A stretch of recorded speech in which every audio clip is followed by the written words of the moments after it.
Vandag doen ons 'n high value Escort, sekerlik die belangrikste vir die jaar. Ons Escort vandag vir Kersvader en dit is vir ons 'n groot voorreg om 'n klein deel van vandag te wees.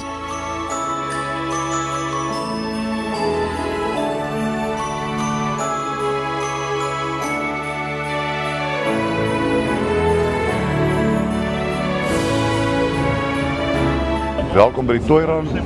Dit is 'n jaarlikse instelling. Dit is eintlik ons 30ste jaar wat ons hierdie Toy-Run aanbied.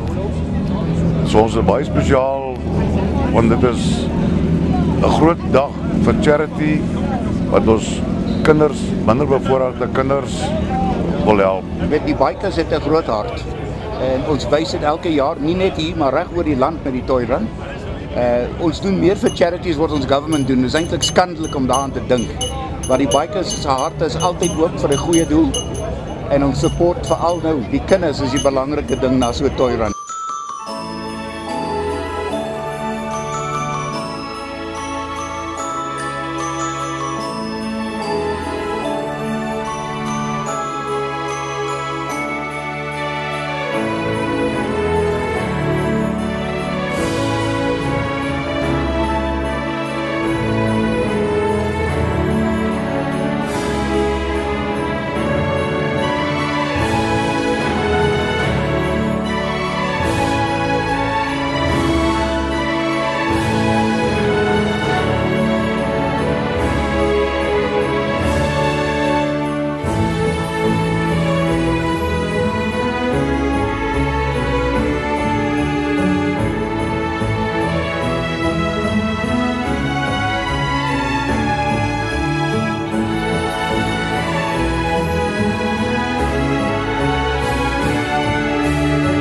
Dankie sê vir die hofs wat die ding hier vir ons laat hulle plek hier oorvat, laat ons hier kan begin.